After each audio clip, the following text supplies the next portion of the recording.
Hola amigos, soy la doctora Daniela Vidal Rosal, como ustedes bien ya me conocen, y hoy les hablaré del examen oral. Bueno, para el examen oral yo recomiendo estudiar también por los libros y los cursos Chitty o AIMS. Son cursos que realmente preparan mucho y te ayudan también con la pronunciación, con los términos que en italiano, que en español no existen, o que no existen en inglés, o que no existen en ruso o en otra lengua, porque cada idioma tiene sus particularidades. Entonces, uno se presenta al examen después que ya uno sabe que aprobó. El examen escrito tiene siempre una fecha para hacer el oral, que entre un examen y otro pasan más o menos 6 días. ¿Cómo uno sabe qué fecha, qué día es el que uno tiene que presentarse al oral? Uno siempre tiene que entrar al sitio del Ministerio de la Salud y mirar con tu código qué día te toca. Por ejemplo, si eres con la letra V o eres con la letra L o la letra M, te dicen, por ejemplo, del número 200 al 215 van a hacer el examen el día 8 de octubre. Del número 300 al 310 van a hacer el examen el día 11 de octubre. Tratan de dividir los grupos en dependencia de cuántas personas aprueben el escrito. Si aprueban muchas personas, hacen dos días de examen oral. Si aprueban pocas personas, hacen un mismo día. Se empieza a las 8 y se termina a las 4, a las 3 de la tarde. Pero tratan de hacer todo el mismo día. Bueno, lo fundamental aquí, como decía, es la seguridad. Como tú hables, pero la seguridad de lo que estás diciendo, por Dios. Ellos saben que no es que somos madrelingua italiana, pero tú tienes que hacer entender de que uno está convencido de lo que está hablando.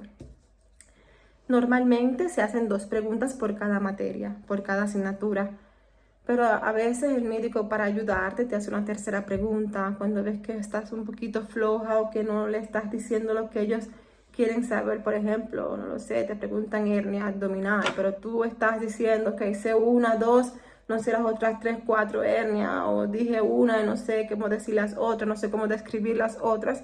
Ellos te dicen, ok, háblame de apendicitis aguda, que es prácticamente lo que uno ve siempre en urgencia, pronto socorro. O te dicen, no sé, háblame de pancreatitis.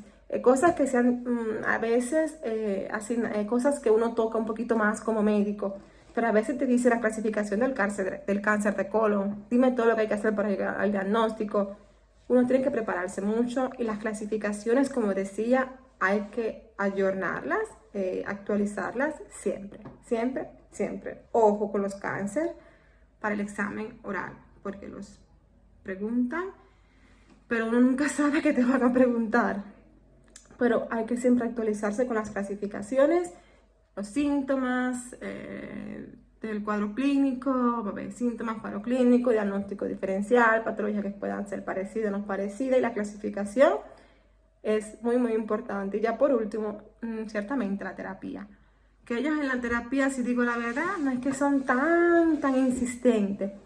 Depende siempre de la asignatura y depende del profesor. Pero a ellos les gusta más que uno hable un poquito más de cómo hacer el diagnóstico, de cómo es la clasificación. Y ya por último, si uno dice todo lo que uno quiere, te dicen, ok, te enfermas, te paras ahí. Y te dicen, ok, doctora, para mí es suficiente, no tienes que decirme más nada.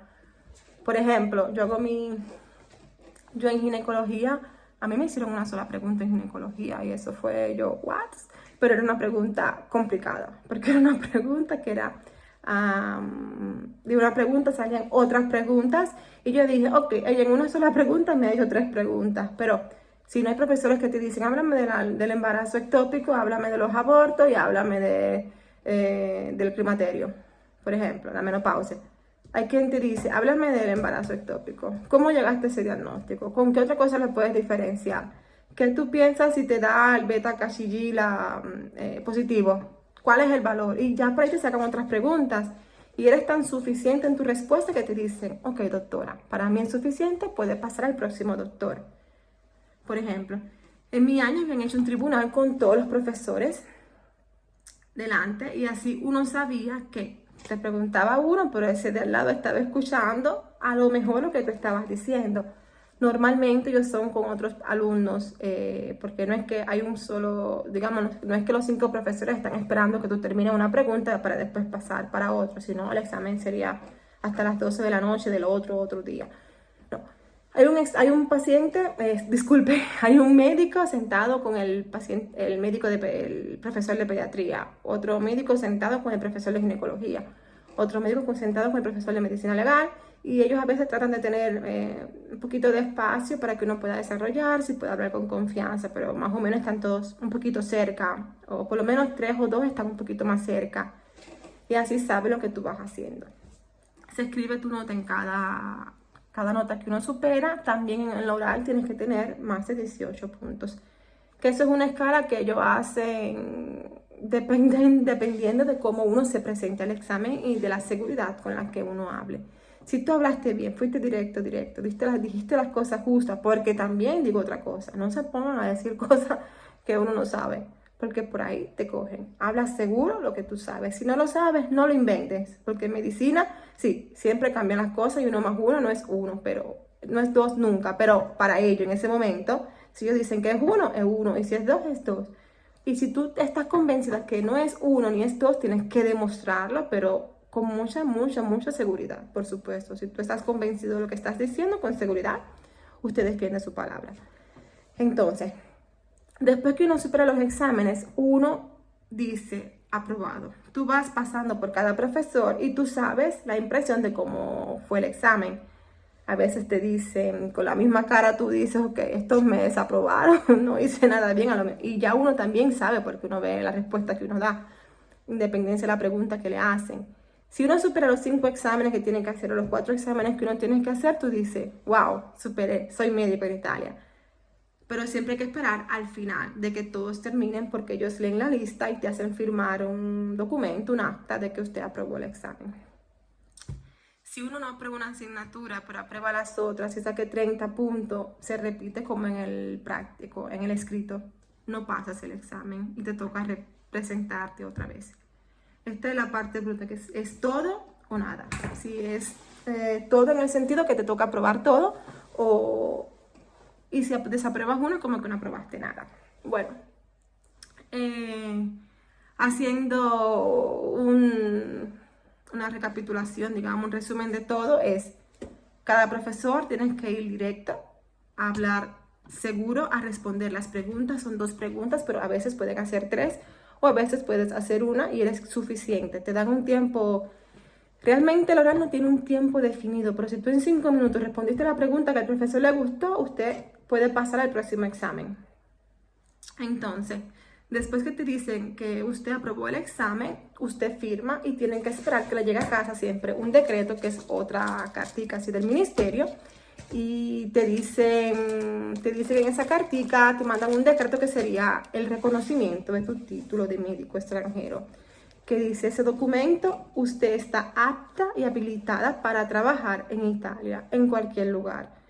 Después que uno tiene ese documento, uno necesita ir al orden del médico de la región donde uno pueda vivir, o donde uno ya viva, o donde uno tenga pensado hacer residencia, porque también en Italia te tienes que inscribir y darte un número, que ese será tu número de médico. Esa carta se tarda en llegar a la casa. Cuando mi año, a mí me llegó en 15 días, pero hay personas que se tardan 2 meses, hay personas que se tardan 3 meses.